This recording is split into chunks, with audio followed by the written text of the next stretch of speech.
que es acogedor, ¿eh? Pero hay otras cosas, ¿no? Y ahora tengo que mover un poco porque todas las caras están atrás de los bloques verdes, pero pienso que pongo aquí, aparte de eso, y algo que es más que solamente atraer gente por turismo, es que debe haber una bolsa de viviendas, no solamente hoteles. Debe haber una bolsa de trabajo y debe haber oportunidades para emprendedores o para personas que quieren montar algo allí. Pero para mí lo que tienen ambos modelos en común, que todos estos factores influyen en la atractividad del destino. Me ha gustado mucho, por ejemplo, cuando estuvimos en Presura, en Sigüenza, el mes pasado, 2 meses pasados. Bueno, me han gustado muchas cosas, pero uno de los alcaldes de los pueblos acogedores, un pueblo de Andalucía, ¿no? Decía que había construido al lado del pueblo un parking para caravanas. Sí, pero probablemente porque vienen muchos, porque es un destino muy acogedor, bonito y además tiene un patrimonio fantástico. Bueno, ese puede ser, y esta es mi siguiente diapositiva, este puede ser un mecanismo para atraer, porque para mí hay un tipo de correlación entre, porque conozco muchos casos, entre turismo,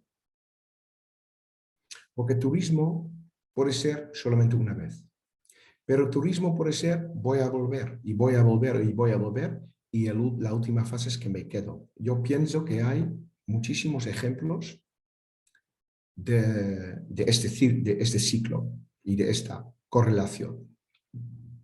Y bueno, y tengo tiempo, ¿no? ¿Qué os parecéis esos modelos? ¿Tiene razón por supuesto que es tremendamente simplificado y la realidad, como todo, es mucho más complicado que este. Pero vamos, ese es un poco mi modelo de pensar. Yo necesito modelos un poco analíticos para colocarme y para entender un poco la realidad y la dinámica. Pero bueno, este para mí, o sea, para empezar, es un poco la relación entre el nombre de nuestro grupo de trabajo, cultura, patrimonio y turismo, y el objetivo para que estamos aquí todos, es el futuro, o a lo mejor el paso siguiente de la red de pueblos acogedores. Tengo unos 3, 4 más, entonces luego voy a seguir, pero me encanta escuchar vuestra opinión o feedback o como se llama. Tú sigue, ya, sigue. Vale, perfecto. Bueno, el siguiente voy a hacer muy rápido. Yo siempre me acuerdo un día que estuve en Tenerife, también para un libro, y bueno, en alguna de estas zonas un poco remotas de Tenerife, muy bonito. Voy a un pueblo y el bar del pueblo se llama Aquí me quedo. Bueno, me trae mucho la atención. Entonces iba dentro y ¿cuál era la historia? Pues exactamente esta. Hay un chico inglés que también llegó ahí por turismo, haciendo senderismo en esta parte de Tenerife. Y bueno, se quedó allí. Vino varias veces y al final simplemente ha tomado la decisión, me quedo aquí. Se ha montado un bar, se ha casado con una chica de allí y vive allí ya, creo que ya bastante más que yo en España. Y bueno, todas esas historias me parecen fantásticas. Y no hace falta que sea un pueblo de Tenerife, pero yo pienso que todos los pueblos en España tienen en potencia esta posibilidad.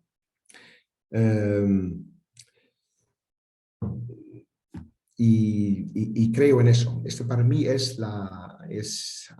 bueno, pero ahora voy a repetir, pero para mí es lo que tienen turismo y repoblación en común. hay que tener algo atractivo para que la gente viene. Y viene de turista, bueno, o vienen para quedarse. Ya haberlo dicho, el segundo es más complejo que el primero, pero tiene algo en común y se puede aprender mucho el uno del otro. Sigo. Bueno, he mirado un poco la semana pasada por las noches ahí con la estufa y bueno, es fantástico. Es fantástico mirar un poco en la red de todo lo que hay. Y claro, muchas cosas ya, bueno, ya había oído y por ejemplo en Presura también, en Sigüenza, he hablado un rato con personas de la Asociación de Pueblos de Montaña y he hecho un poco un análisis en las últimas 2 semanas y llego a algunas conclusiones y también me encantaría escuchar vuestra opinión. No sé si voy a meter un poco la pata, no sé si aquí hay competencia de asociaciones o yo qué sé, pero no sé, entonces es muy fácil porque simplemente no sé. Entonces con una carta blanca entro en este tema. Por ejemplo, tenemos la Red Nacional de Pueblos Acogedores para que estemos aquí. Y en la página siguiente he hecho un poco un análisis cuál es su objetivo, cuántos pueblos están asociados y cuál es su modus de trabajar. Luego la Asociación de Pueblos de Montaña, luego los pueblos más bonitos de España, también es una página web encantadora. Pues mira la foto, ¿quién no quiere vivir allí? Alguien sabe que yo no sabía qué pueblo era hasta que miraba y he estado ahí hace unos 27 años, no más, en el 93 estuve en este pueblo. ¿Alguien sabe qué pueblo es? En la foto izquierda, abajo. Es un pueblo en Cádiz. Se llama Castellar de la Frontera. Y luego en el cuadro a la derecha abajo he incluido solamente una pequeña muestra de las muchas asociaciones que yo he visto que casi todos tienen como objetivo atraer personas, sea turistas, claramente el objetivo de los pueblos bonitos de España, o hacerse visible y también luchar contra la despoblación, como la Asociación de las Montañas o como la Red Nacional de Pueblos Acogedores, cuyo objetivo es ser tan acogedor que todos los teletrabajadores quieren venir una semana o 2 o 3 semanas. Y bueno, que en la siguiente, por ejemplo, es una pequeña, solamente he hecho de esos 3, ¿no? Los pueblos acogedores, 40 plus pueblos, y su objetivo, al menos por el momento, después de todo el proyecto que estamos haciendo ahora en los próximos meses, semanas y meses, puede cambiar, pero en este momento es atraer gente que quiere venir allí a teletrabajar. Los pueblos de montaña tiene un objetivo claramente también para mejorar las circunstancias para las personas que viven en los pueblos, pero también para frenar la despoblación. No tiene en sus estatutos o en sus objetivos claramente atraer personas que quieren vivir en sus pueblos. Son unos 270 municipios asociados. Y luego tenemos los pueblos más bonitos de España, que tiene los objetivos son un poco vagos, pero es claramente la promoción de zonas preferentemente rurales y de pequeños municipios. Lo que significa exactamente promoción, no dice si es una promoción turística o una promoción más amplia, no dice en su página web. Y hay unos 100 pueblos asociados. Y voy uno atrás. Y antes de voy a hablar con ¿cuánto tiempo? Antes de hablar, tengo 5 minutos más. antes de empezar, de llegar a un tipo de conclusión, voy a hablar de una, no sé si es una asociación o una página web, organización, da igual, que me ha traído mucha atención. Y he preguntado a Marina si lo puedo mencionar, porque no sé, no sé, a lo mejor es competencias, que no lo sé, pero me ha llamado la atención.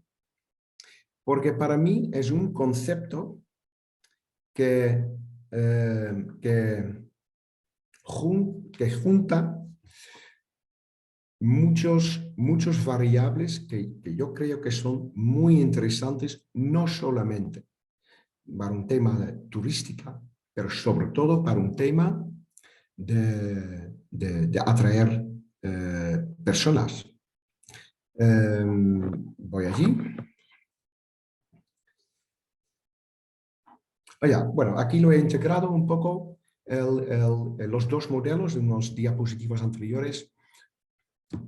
Si yo quiero atraer gente para hacer turismo o para hacer teletrabajo o para fines de repoblación, para mí todo tiene que ver la atractividad del destino. Y la atractividad para mí depende de X cosas que he puesto aquí. Otra vez, que es tremendamente simplificado y tal vez no os cuento absolutamente nada más, ¿no? Debe haber una oferta de patrimonio y cultura, como en el nombre de nuestro grupo de trabajo. Tiene que ser bonito y acogedor, que otra vez que es muy diferente. A algunas personas les encanta un pueblo de Soria, otros les encanta Benidorm. Bueno, todo el mundo tiene su gusto. Luego tiene que haber oportunidades. Oportunidades para vivir y oportunidades para trabajar. Y no que todo te... Y por supuesto todo el mundo tiene que contribuir, ¿no? Porque para llegar a un sitio donde la cama ya está hecha, estas cosas normalmente no existen. Y luego, por supuesto, ciertas infraestructuras. ¿Qué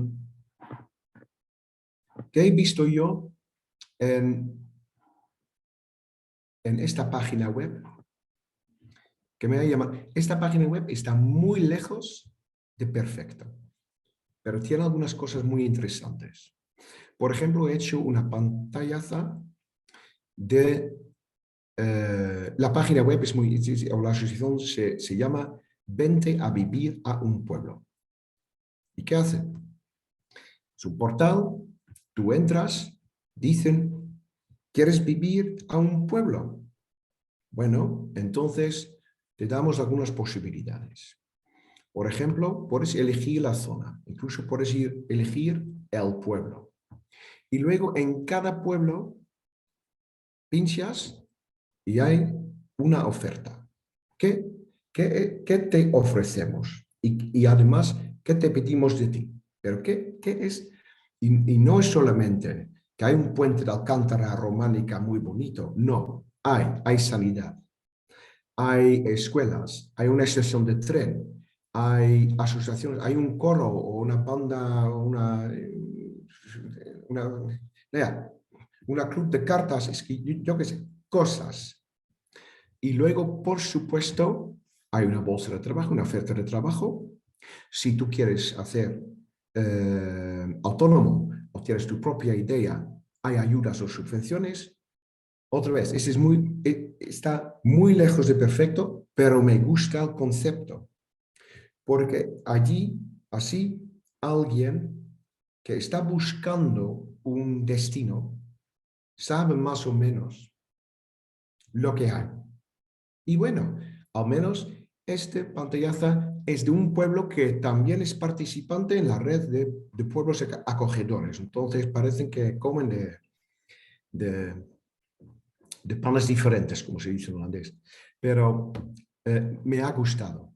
Total, para llegar un poco a una conclusión.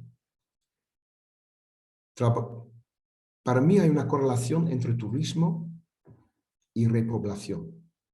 Porque turismo puede tener como efecto que la gente se queda.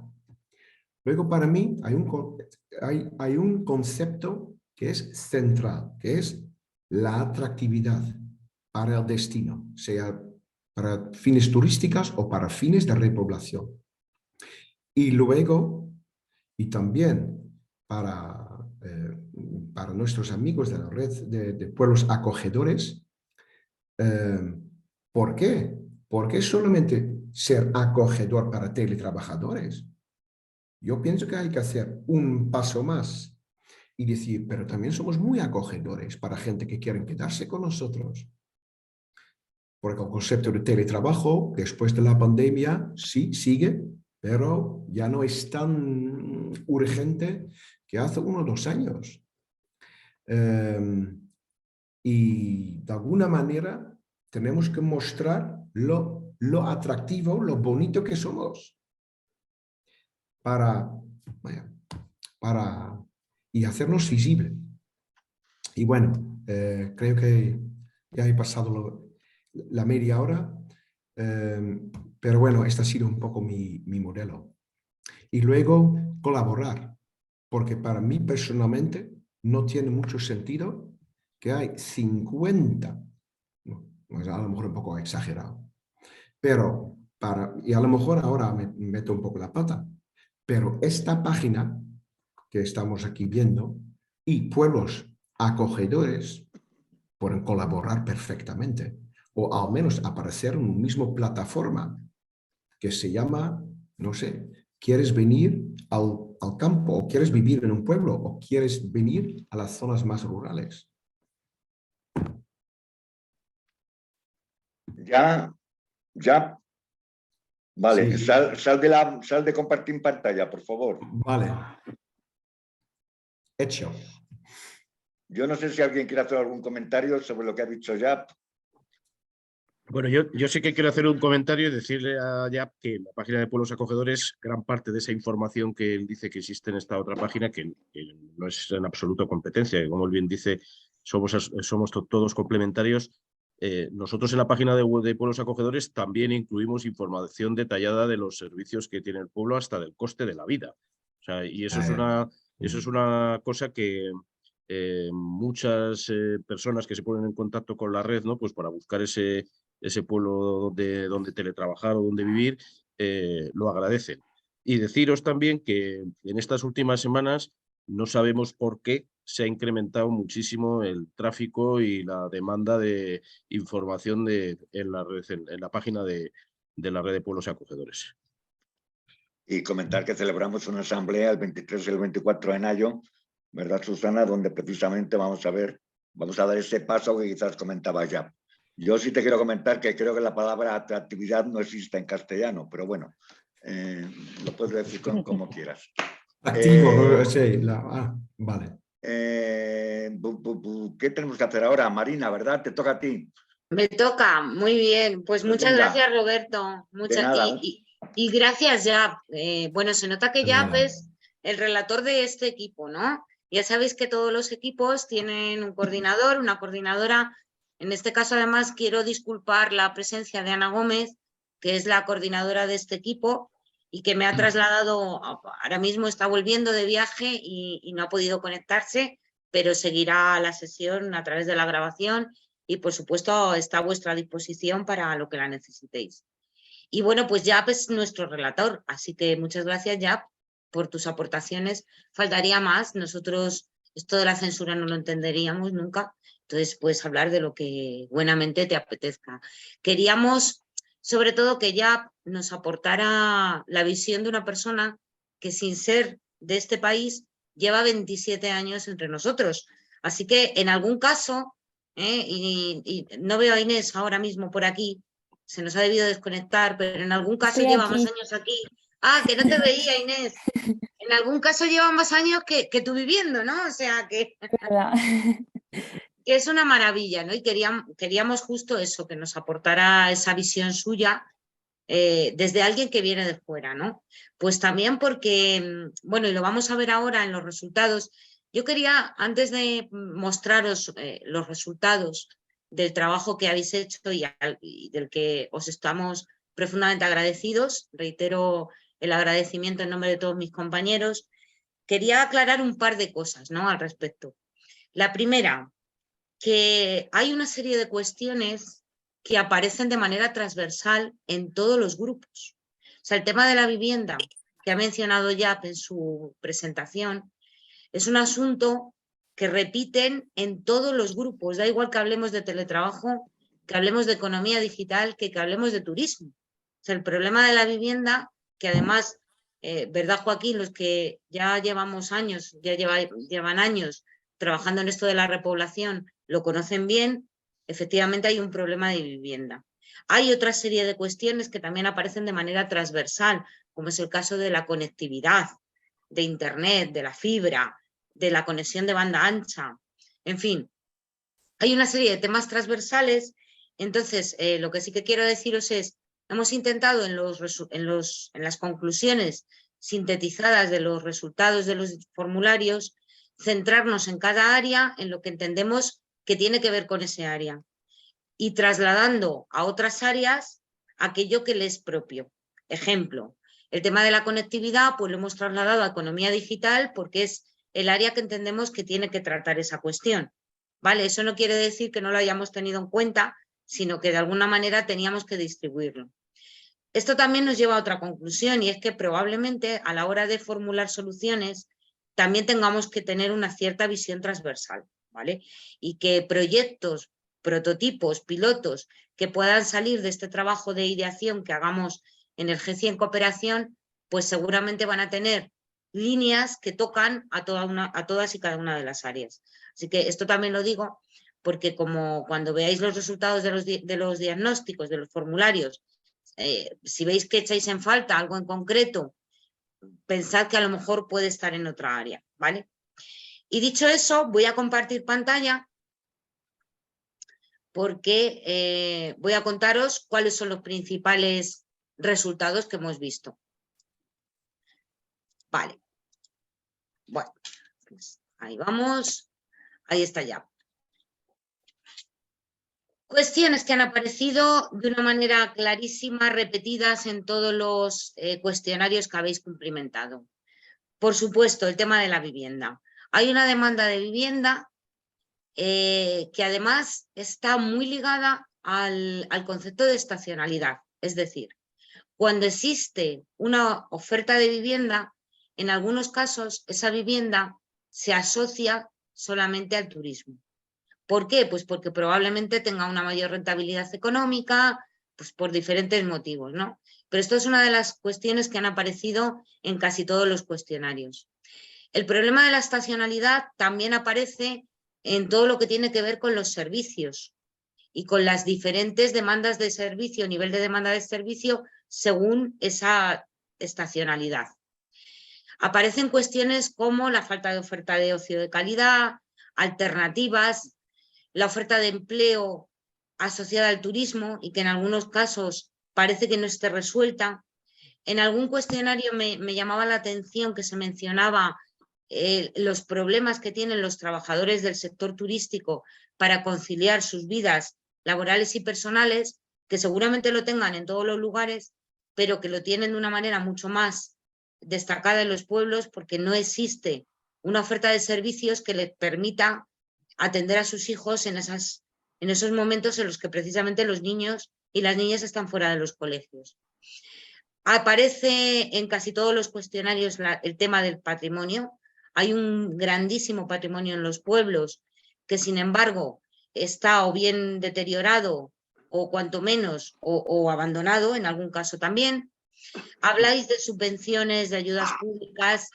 Mencionáis que, por ejemplo, las subvenciones siempre llegan cuando ya se ha invertido el dinero, con lo cual probablemente el problema de la financiación a priori no se resuelve.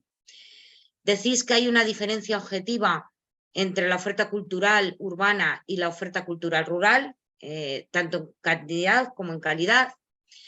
Habláis de que en los pueblos la oferta cultural y de ocio está pensada únicamente para los turistas o habitantes ocasionales, sin tener en cuenta las necesidades que probablemente tenga la población local. Habláis de desiguales oportunidades del territorio según el posicionamiento turístico y en ese sentido hay una persona que respondía algo que nos ha llamado la atención y es existe un peligro real de dejar atrás aquellos territorios que resulten menos atractivos, recogiendo el concepto de YAP, que resulten menos atractivos desde el punto de vista turístico, si centramos todo lo que es la productividad en el entorno turístico. De desequilibrio económico, habláis también, entre negocios turísticos y los que no son, entre temporadas turísticas y otras épocas valle, entre empleos de calidad y otros que son muy temporales. El relato de lo rural, que también aparece de manera constante en casi todos vuestros diagnósticos.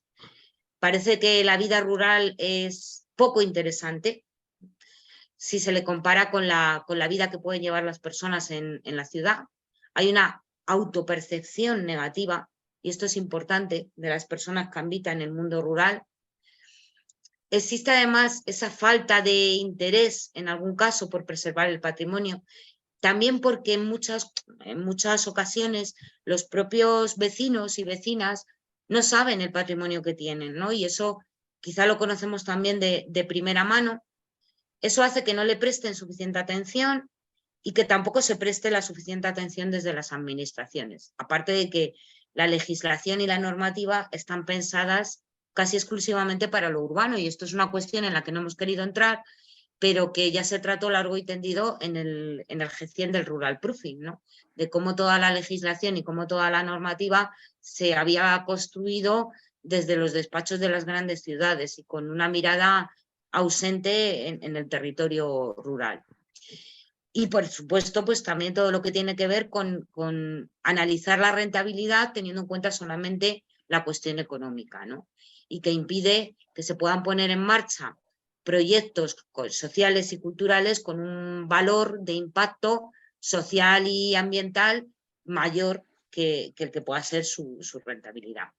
Esto es un poco lo que venís planteando. Otras cuestiones que aparecen también es el peligro de convertir. Esto nos ha gustado mucho cuando lo hemos leído. Peligro de convertir los pueblos en una especie de parque temático, donde, bueno, pues parece que el pueblo es ese sitio donde te puedes ir a relajar, a pasar unos días de vacaciones, a descansar, pero no a vivir, no atractivo para vivir. El pueblo convertido en una especie de bien de consumo. Por último, también habéis mencionado en vuestro análisis que la oferta cultural no responde a un plan estratégico construido de una manera, digamos, global o por lo menos supramunicipal, sino que responde a, bueno, pues casi, y permitidme la expresión, a las ocurrencias de las personas que gobiernan en cada uno de esos pueblos, lo que a veces conlleva que se pongan en marcha iniciativas que resulten incluso competencia unas de otras. Se replican cosas que han funcionado en un pueblo, se replican en el pueblo de al lado, pues porque han funcionado en el primero, sin tener en cuenta que posiblemente lo que estemos es hundiendo el modelo, porque de alguna manera estamos creándonos la competencia, ¿no? Sin embargo, si creáramos algo complementario, pues posiblemente le sacaríamos mucho mayor provecho. Y esto ocurre pues porque no se plantea una estrategia a nivel comarcal o a nivel más global, sino que se hace solamente a nivel muy local. Esto en cuanto a las consecuencias de esos hechos que habéis destacado en el formulario. ¿Qué aspectos positivos habéis encontrado? Bueno, pues que existe a día de hoy ya una nueva mirada hacia lo rural, posiblemente potenciada a partir de la pandemia. Esto lo hemos llamado influencia post-pandemia. Curiosamente, el tema de la pandemia además ha aparecido en todas las áreas de trabajo, se ha mencionado. Esa nueva mirada a lo rural pone en valor lo que es el entorno natural, la calidad de vida, los lazos que se pueden establecer dentro de la comunidad que convive en el pueblo, la sostenibilidad. Habláis también como aspecto positivo de ponerle cara a proveedores, a clientes, a las personas, una vez más, de lazos comunitarios, de humanización. Habláis, por supuesto, de la riqueza del patrimonio, tanto material como inmaterial, y la propia riqueza del entorno natural. Mencionáis como aspecto positivo que una escala menor facilita en algunas ocasiones el que exista una mejor calidad en los servicios, y poníais, en algún caso incluso poníais el ejemplo de la escuela rural, donde se atiende a muchos menos niños y niñas que en la escuela urbana, y que eso hace que esa atención sea mucho más personalizada, mucho más dedicada. Habláis también del medio rural como un entorno privilegiado para la creación artística. Esto es curioso porque también ha aparecido en otros grupos de trabajo, como por ejemplo en el grupo de economía digital, ¿no? Que mencionaba que el entorno rural, el medio rural, es un lugar privilegiado para poder centrarse a trabajar. Y bueno, pues por último, uno de los puntos fuertes que destacáis es que mientras que el entorno urbano es un entorno uniforme, un entorno muy homogéneo, casi todas las ciudades se parecen entre ellas, sin embargo, cada uno de los entornos rurales es diferente. Hay un valor de autenticidad en cada uno de esos entornos rurales que no existe en el entorno urbano. Esto en cuanto a aspectos positivos a destacar. Hemos recogido en forma de preguntas, lo lanzamos como preguntas casi inspiradoras, todo aquello que habéis descubierto y que habéis reflejado en vuestros formularios. Y yo, como digo, os lo lanzamos a modo de preguntas, ¿no? Al aire, de preguntas inspiradoras. Nos preguntamos, ¿qué es el turismo de calidad? ¿Podemos encontrar un modelo turístico que sea respetuoso con el entorno y que no tensione los servicios? Es decir, ¿podemos encontrar un punto de equilibrio entre lo que podríamos llamar casi la gentrificación, uno de los grandes peligros que parece que también está empezando a acusarse dentro de los municipios rurales? ¿Podemos encontrar un equilibrio entre la gentrificación y ese valor atractivo de los pueblos? Otra de las preguntas que lanzamos al aire como hallazgo, como descubrimiento que hacemos después de este análisis: ¿cómo cambiaríamos el relato de lo rural? ¿Por qué tradicionalmente hemos asociado el fracaso a la vida en el pueblo? ¿Por qué pensábamos siempre que las personas que se quedaban a vivir en los pueblos eran personas que de alguna manera habían fracasado, ¿no?, en su proyecto vital? ¿Cómo podríamos encontrar y mostrar otros referentes que nos hagan pensar de una manera distinta para cambiar ese relato? De hecho, en algún caso mencionabais países como Francia, donde las personas que viven en los pueblos no tienen esa autopercepción de ser algo que queda detrás, que queda por debajo del urbano. ¿Por qué? ¿Qué han hecho bien en esos otros países a nivel de relato? Cuestiones más. ¿Se pueden aprovechar los edificios públicos o incluso edificios privados en algún caso? ¿Se pueden aprovechar para otros usos? ¿En qué modo? ¿En qué fórmula? ¿Como una explotación pública? ¿Como una explotación privada? ¿Cómo podríamos enlazar eso con la oferta de cultura, por ejemplo, o de ocio, de servicios de ocio, de turismo? Otra cuestión que lanzamos al aire y que mencionáis: ¿cómo podríamos implicar a las empresas en esa generación de valor? ¿Qué papel le tenemos que dar a las empresas para crear esa oferta cultural que parece que falta? Importante, muy interesante además, ¿se puede sistematizar la labor técnica de conservación o de recuperación de los edificios, del patrimonio? ¿Se puede sistematizar de alguna manera? ¿Existe alguna fórmula para ello? Más hallazgos, descubrimientos. El patrimonio, hay un patrimonio grandísimo que no está expuesto, que está en los almacenes de los museos de las grandes ciudades. ¿Cómo podríamos sacarle a la luz? ¿Cómo podríamos de alguna manera redistribuir, si me permitáis el uso de la expresión, ¿no?, redistribuir la riqueza de patrimonio que parece que ahora solamente pueden disfrutar unos pocos, para que sea disfrutable en todo el territorio, puesto que además en muchos casos no se le está sacando partido? Lo de la gentrificación, que lo hemos comentado ya. La tecnificación, fijaros, en los años 60 la tecnificación del campo fue uno de los grandes causantes de la despoblación, no el único. Si habéis leído, habréis visto que esto viene de mucho atrás, ¿no? Pero es verdad que en los años 60 el modelo de desarrollismo pues atrae población a la gran ciudad, sobre todo a los entornos industriales, y al mismo tiempo hace perder mano de obra en los pueblos, con lo cual pues la gente se marcha donde encuentra un medio de vida, ¿no? ¿Qué pasa ahora con la tecnología? ¿Podemos hacer que la tecnología de alguna manera revierta ese proceso? O por lo menos que pueda generar un efecto contrario. ¿Cómo podría la tecnología aplicarse a esa puesta en valor del patrimonio, de la cultura, para que de alguna manera revierta lo que ocurrió con la tecnificación de los años 60? Habláis en algún caso también de los habitantes del pueblo, ¿no? Que les toca ser los cuidadores del patrimonio. ¿Se puede ofrecer algún tipo de recompensa? ¿Cómo tendría que ser esa recompensa? Otra pregunta que lanzamos al aire a partir de vuestros hallazgos: ¿cuánto abarca el concepto de cultura? ¿Cómo podemos dimensionar la cultura? ¿Cómo la aterrizamos en lo concreto? ¿Cómo utilizamos la cultura como motor de transformación social, económica? ¿Cómo podemos hacer eso?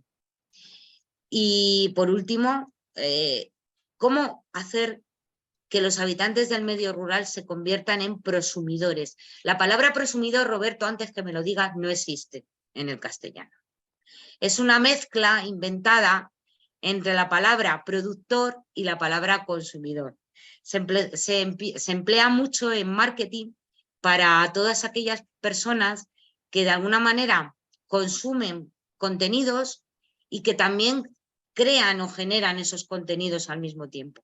Entonces, hemos tomado prestada la palabra del mundo del marketing y la aplicamos aquí, ¿no? a la cultura. ¿Cómo podemos hacer que los habitantes del medio rural se conviertan en prosumidores de cultura? Este es un poco voy a dejar de compartir para veros la cara. Este es un poco los puntos que hemos extraído, sintetizados de vuestros diagnósticos. A partir de ahí, ¿qué hemos hecho? Hemos elaborado un DAFO que sería de vuestro área concreto, del área de cultura, turismo y patrimonio. Así que yo me imagino que vamos a compartir, de todas formas, los resultados los vamos a compartir con todo el grupo, ¿verdad, Roberto? Con lo cual, sí, ¿vale? Con lo cual vais a tener las diapositivas vosotros, o sea que vais a tener tiempo de leerlas y de analizarlas con detalle. Y yo, bueno, pues os voy a mostrar el DAFO que hemos construido y a partir de ahí abriré un debate para que, bueno, comentemos entre todos qué os parece y qué veis, ¿no? Vamos a ver el DAFO.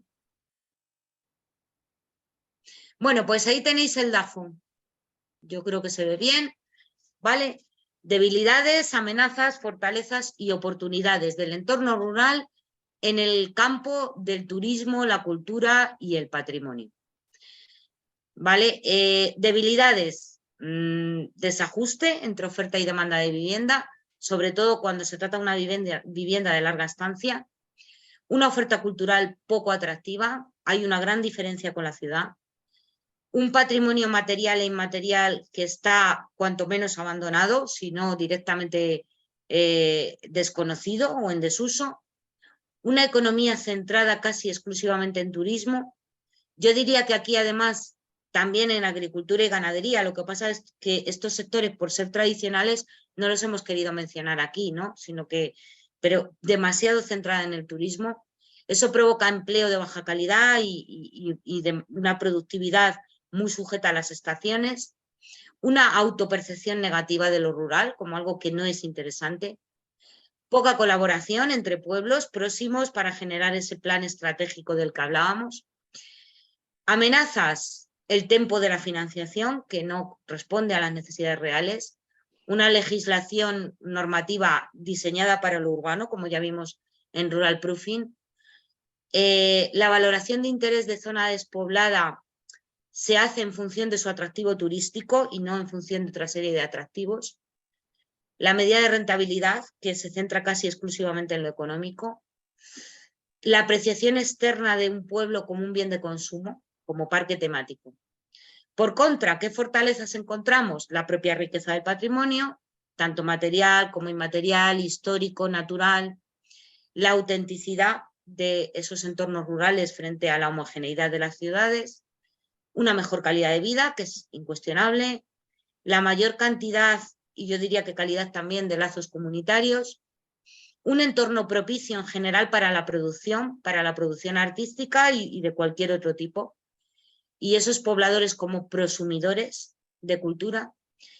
Oportunidades que habéis encontrado: el cambio de mirada tras la pandemia, nuevas propuestas que surgen y que están surgiendo referidas a los modelos turísticos, los nuevos usos que pueda tener la tecnología asociados a la producción artística y cultural y patrimonial en este área concreta, también a la conservación y explotación del patrimonio, y la posibilidad de exponer obras de arte que están fuera del circuito actualmente. Dicho esto, me gustaría que reflexionáramos juntos, ¿no? Voy a quitar la pantalla porque si no, no habláis. ¿Cuál pensáis vosotros? Y me gustaría que alguien rompiera el hielo, a ver quién es el valiente o la valiente. ¿Cuáles pensáis que, visto lo visto y vistas estas conclusiones, qué pensáis vosotros que son los principales retos a los que nos enfrentamos en el entorno rural, en el campo del turismo, la cultura, el patrimonio? ¿Cuáles son? ¿Cómo formularíais esos principales retos? ¿Quién se atreve? Que si no, voy a mencionar a alguien, ¿eh? Venga, va, que yo me animo. ¡Anda! ¡Venga! Hola, Laura. soy Laura de Teruel y a ver, dentro de lo que ha salido, a mí me ha llamado la atención que no se ha nombrado para nada lo que es el tema de transporte. Y bueno, nosotros desarrollamos un proyecto sobre el tema del transporte sostenible en el medio rural y a mí me llamó mucho la atención, por ejemplo, uno de los pueblos que además últimamente ha salido en National Geographic, que es Albarracín. Pues si quieres ir a Albarracín, digamos que el autobús está pensado para que tú vivas en Albarracín, vayas a Teruel a hacer una gestión y vuelvas a Albarracín en el día. Y si tú eres un turista, o vas en coche o no tienes otra manera de ir a Albarracín. Por poner un ejemplo icónico. Y entiendo que el transporte tiene que ser para los locales, que son unos usuarios constantes. Pero ese tema del transporte y también el tema de las condiciones de carreteras, porque la conectividad digital creo que va a ganar esa carrera, nunca mejor dicho, pero el tema de las carreteras todavía sigue siendo muy crucial para la hora de decidir si vas a vivir en un sitio, mucho más, pues ahora mismo está nevando en Teruel y estoy mirando con el rabillo del ojo a ver si llego a casa o tengo que ir con los esquís. Entonces, bueno, si eres una persona que, claro, pues no puedes estar todo el tiempo en el pueblo, al final tienes que moverte, y con eso enlazo con el siguiente punto, que son los servicios. El que haya un colegio, el que haya un médico, que ahora ya con la carencia de médicos generalizada, pues mucho más complicado es que haya un servicio médico constante en los pueblos. Y para terminar, la calidad de vida. Ese concepto de calidad de vida que, Marina, yo estoy contigo y lo doy por supuesto, pero creo que el concepto calidad de vida también es muy personal. Al igual que decía Jap que no le gustaba nada que hubiese jolgorio en el bar, que a mí me parece una bendición porque eso quiere decir que hay parroquianos cuando estamos viendo que los bares ni siquiera tienen gestor, pues creo que el tema calidad de vida es algo también cultural.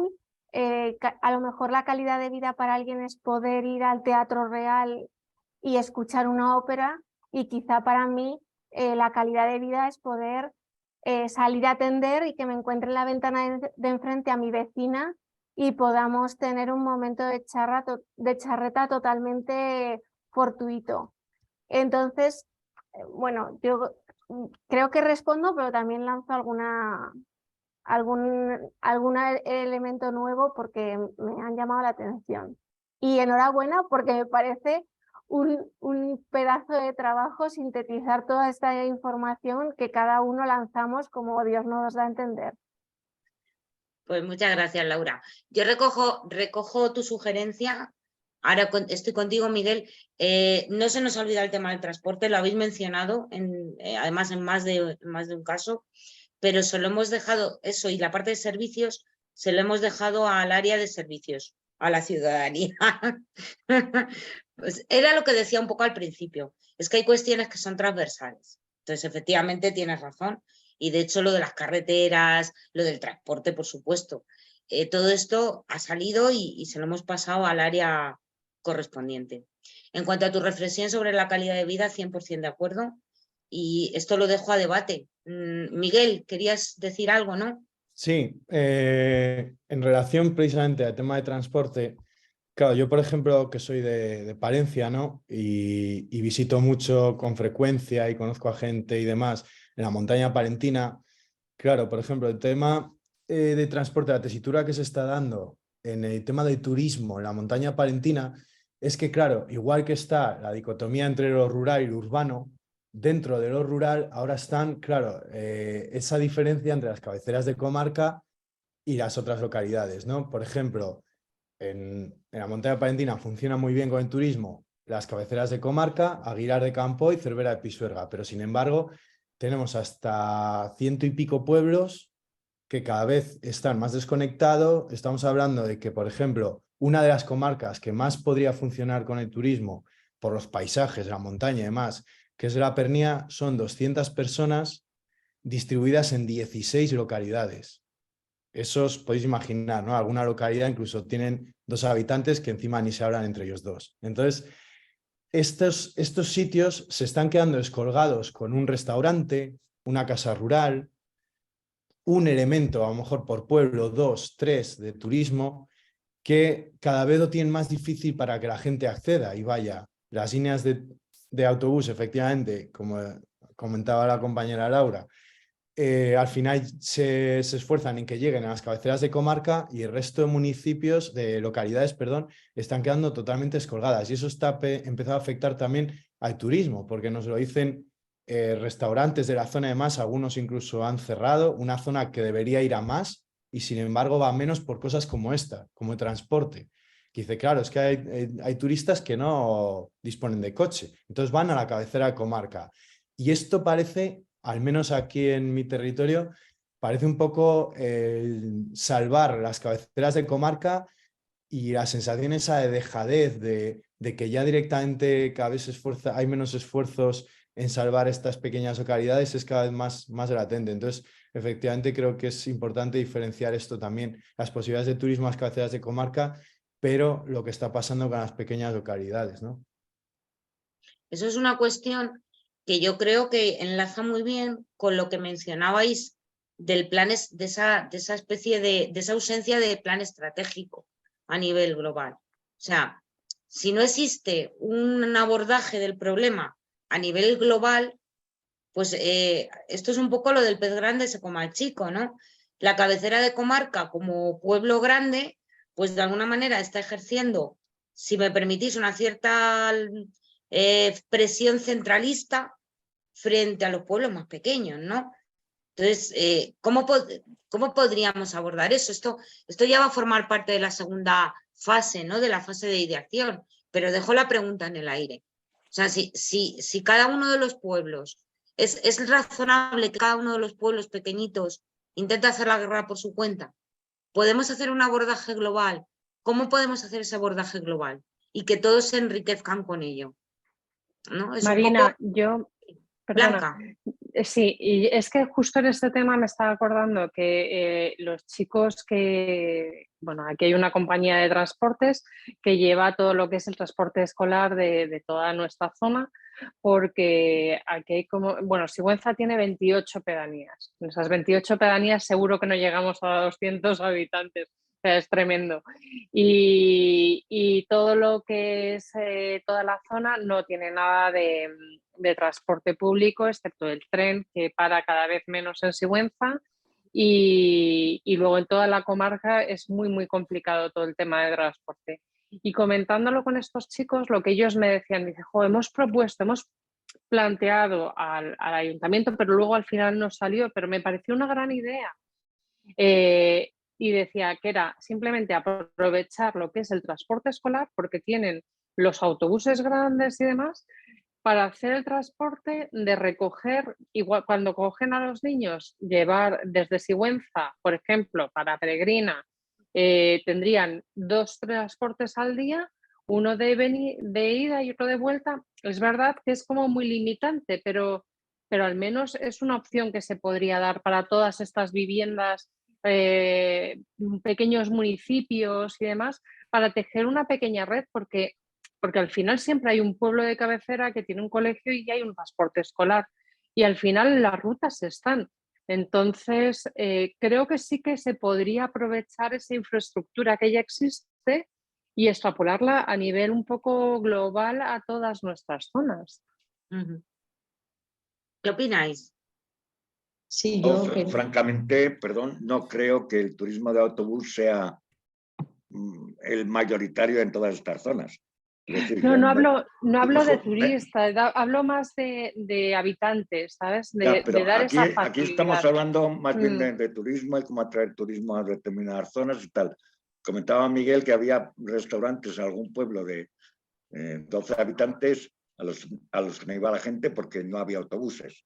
Hombre, yo diría que la mayor parte de los turistas ahora mismo dispone de algún medio de transporte propio. Y a lo mejor no se trata tanto de la mala calidad de las carreteras como de la oferta, como de lo que ofrecen en ese pueblo. Yo estoy convencido de que si en esos pueblos pequeños ofrecen algo absolutamente diferente y ofrecen el mejor cordero del mundo, pues la gente se buscará la vida para ir a esos pueblos. Pero Roberto, ahí también te hablo desde mi propia experiencia. Nosotros tenemos un hotel que tiene un restaurante con una estrella Michelin a 6 kilómetros de Sigüenza.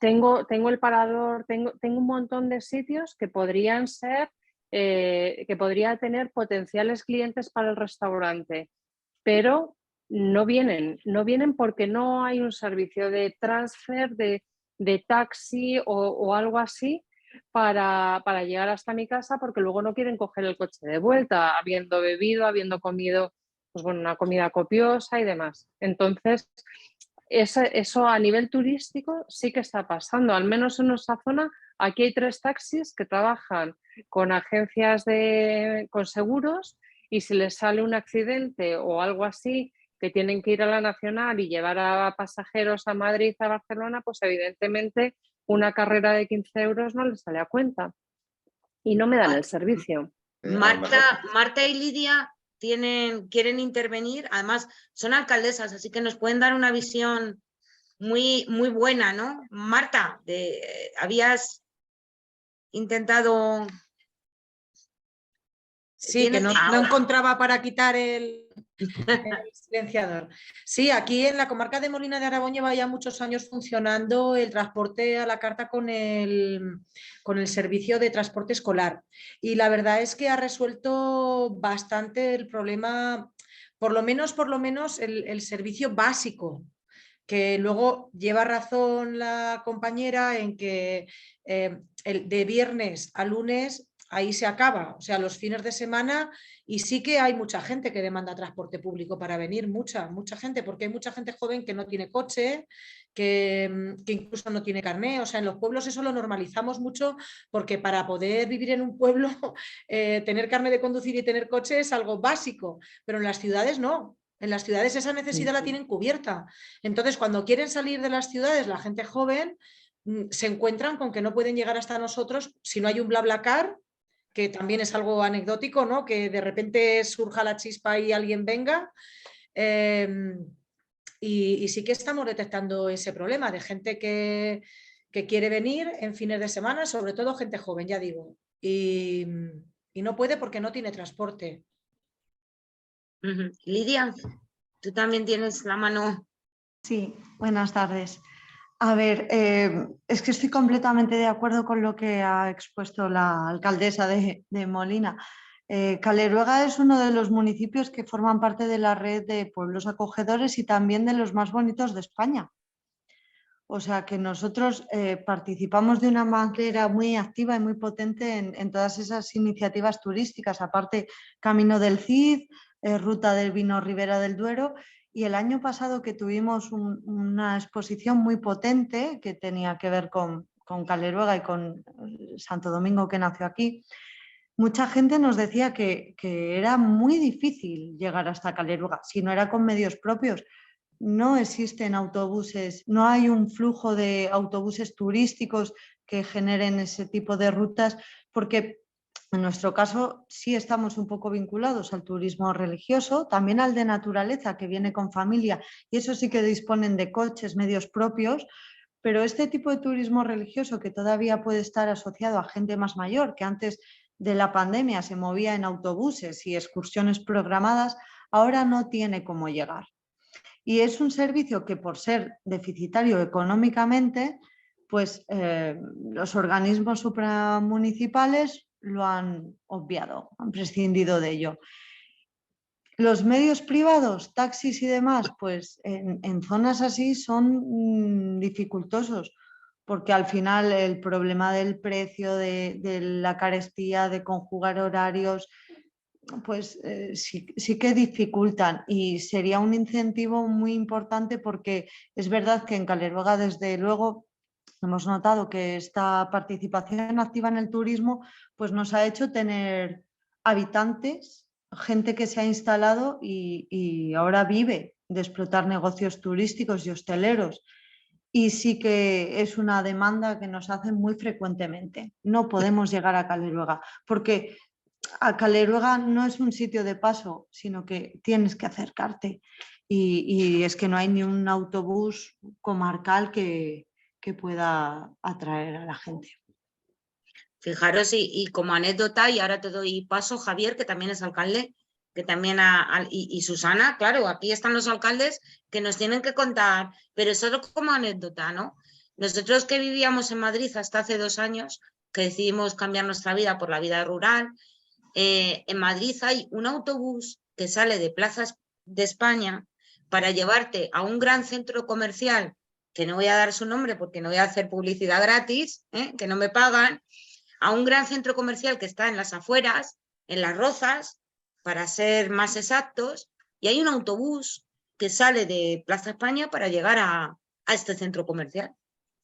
¿Cuál autobús turístico? Pero lleva, pues, con todos mis respetos y entenderme la broma, pachinos.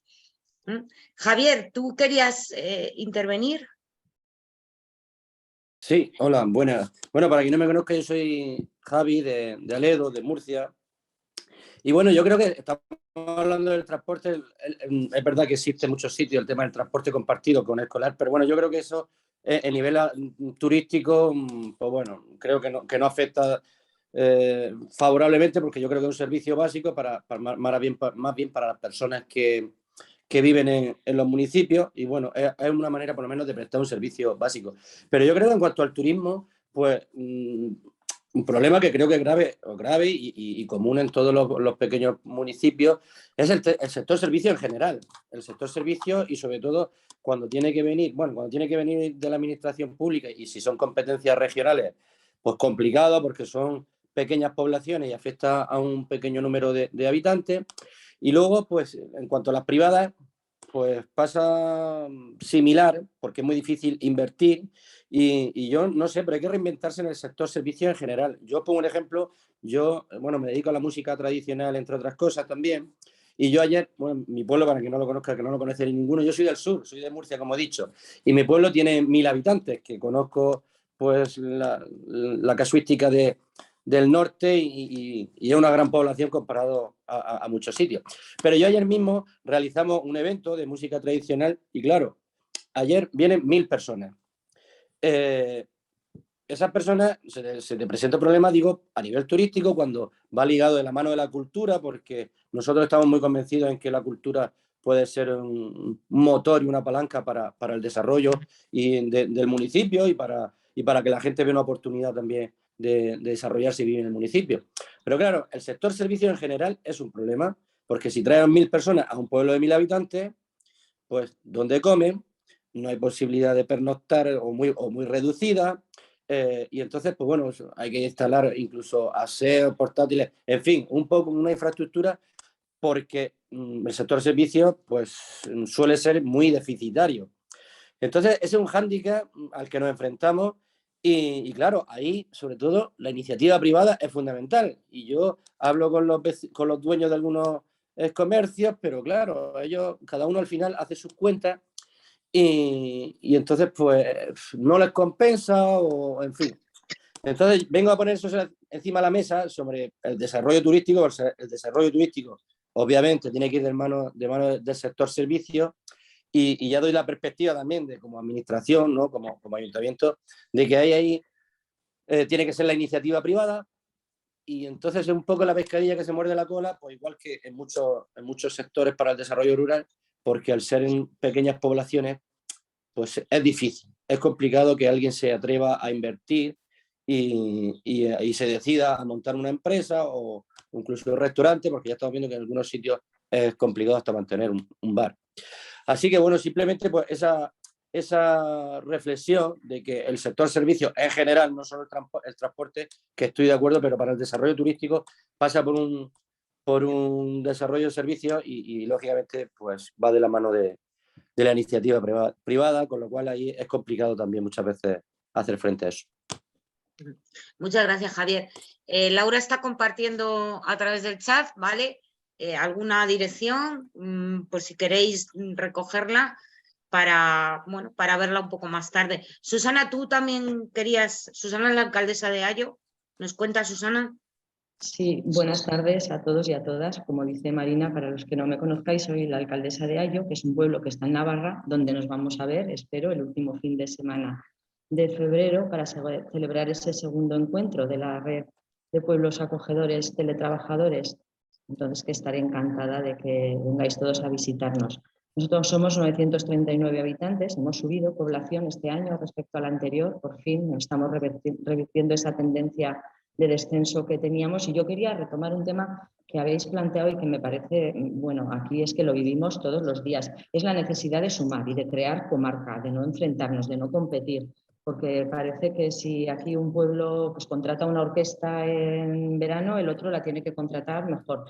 Y así, bueno, pues haremos cosas, pero las haremos mucho peor, las haremos aisladas y el poder de los municipios es mucho, pero solo si estamos unidos y sumamos. No es tarea fácil, aquí contamos con una agencia de desarrollo local que se llama TEDER de la zona, que la verdad que lo está intentando, pero yo percibo y siento que cada cual vamos a la nuestra. Entonces, bueno, si alguien tiene la receta, por favor que nos la diga, porque es muy complicado. Muy interesante, Susana. Bueno, como veis, alguien que no tenga esa visión desde su alcaldía, desde su responsabilidad institucional, ¿quiere aportar algo? A ver, nos quedan 7 minutos. Bueno, se habla mucho de infraestructuras y yo y también un poco desde fuera, yo siempre en los últimos muchísimos años me ha sorprendido de forma positiva de la calidad de las infraestructuras en España. Dado el tamaño del país, la geografía y la relativamente, no poca, pero poca población para el territorio que hay. No se puede comparar con Alemania, que es un 60% del territorio español, con el doble de población. Esa es otra cosa, ¿no? Ahí apenas hay pueblos abandonados, bueno, hay, parte está a lo mejor, porque ni siquiera hay suficientes viviendas para todo el mundo. Y ni hablo de Holanda, que es la mitad de Andalucía, con 18 millones de personas, donde faltan 2 millones de viviendas, aunque sea en el pueblo más remoto. O sea, yo pienso, pero hay que, hablando de infraestructuras, tampoco podemos tener un metro línea 1 cada 2 minutos a Albarracín. Lo digo con mucho cariño porque tengo muchísimo cariño a Albarracín y es cierto, si no tienes tu propio vehículo es muy difícil llegar. Y este pueblo tiene todo, es bonito, acogedor, tiene patrimonio, que de cultura, tiene todo. O sea, merece que tiene muy buenas conexiones. Pero también hay que ser un poco, como también me encantó en la presura, un alcalde, he olvidado el nombre del pueblo, en la Sierra de Albacete, un pueblo también precioso.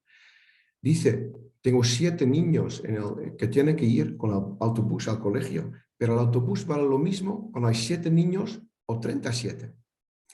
Entonces, también tenemos que ser un poco realistas en lo que se puede esperar. Polémico, lo que dice ya. No, las Bueno, infraestructuras son fantásticas. Tengo una amiga que vive en Madrid, no tiene coche. Está sorprendido a dónde puedes llegar en transporte público. Claro, no, tal vez no hay un autobús cada media hora, pero se puede llegar. Y tal vez hay que hacer una noche, no lo sé, pero se puede llegar al pueblo más remoto del territorio. Bueno, ya a lo No está mejor tan es mal. que, perdón, es que en muchos de los pueblos que estamos hablando hemos perdido transporte público. No es que nunca lo hayamos tenido, es que lo estamos perdiendo. Y eso vemos que para nosotros es un problema importante. A mí, de todas maneras, me gustaría decir una cosa. El objetivo de este grupo no es tanto reivindicar eso, que llevamos años y años reivindicando, sin que nada suceda en las últimas 3 décadas, como tratar de saltar esos obstáculos y presentar un proyecto atractivo desde el punto de vista turístico. Es decir, yo comprendo los problemas que hay con los autobuses para llegar a los pueblos, las malas carreteras, etcétera, etcétera. Pero ese no es el objetivo de este grupo de trabajo. Eso es lo que subyace en este grupo de trabajo. Pero hay que, sin perder de vista eso, hay que dar un paso más allá, porque si no, no estaríamos haciendo el trabajo que se nos pide. No sé si me acabo de explicar. Porque si esperamos a que nos pongan autobuses, a que nos arreglen carreteras y a que el tren llegue a mi pueblo, llegaremos al año 2725 y tendremos que hacer otro zoom para ver cómo nos van las cosas. Entonces, yo creo que eso lo sabemos perfectamente. Yo soy de Soria. Llevamos pidiendo la misma carretera los últimos 35 años. Y no llega. Pero yo creo que aquí estamos reunidos para que todas nuestras mentes co-creen un proyecto turístico atractivo para nuestros pueblos. Y que además logre que estas rémoras, que estos inconvenientes sean minimizados con ese proyecto. Todos sabemos los problemas que tenemos en los medios rurales, pero este grupo de trabajo, este G100, no está aquí para, está para recordarlos, pero no para que sea un obstáculo que nos impida crear un proyecto innovador, perdón por la palabra, disruptivo, etcétera, etcétera. Yo enlazo con lo que acaba de decir Roberto y además suscribo 100%. Y me sirve también para dar cierre ya a la reunión, porque quiero lanzaros precisamente el reto que acaba de lanzar Roberto. En ese baño de realidad, bien, ya hemos puesto sobre la mesa cuáles son los hechos, qué consecuencias acarrean esos hechos, las conocemos de primera mano en muchos casos, en otros casos las estáis conociendo a través del propio grupo de trabajo, pero ahora toca pasar página. Y ese pasar página es construir soluciones imaginativas a esos problemas.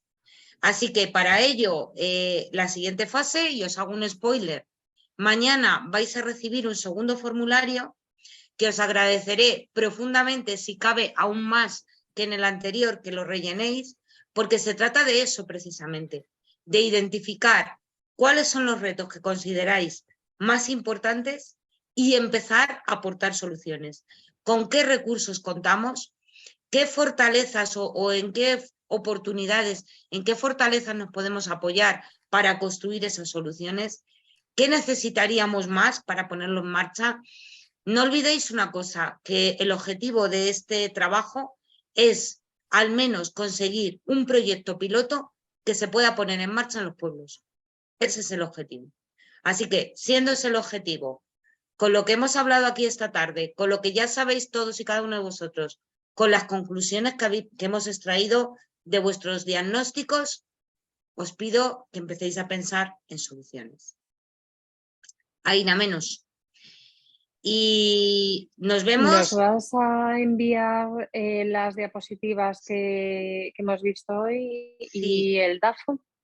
Os vamos a compartir los resultados. Me imagino que los podemos colgar en la web, ¿no, Roberto? No te oímos, estás en mute. Nada. Lo colgaremos en la web, pero no pasa nada porque les mandes por correo electrónico a todo el grupo lo que hemos visto esta tarde. Pues perfecto. Os mando por correo electrónico, ¿vale? Las diapositivas. Os enviamos también vais a tener la grabación de la sesión de hoy y el formulario, ese segundo formulario que lo recibiréis mañana. Y nos vemos el día 6 de febrero a las 5 de la tarde. Si la nieve nos lo permite, Laura. Esperemos que sí.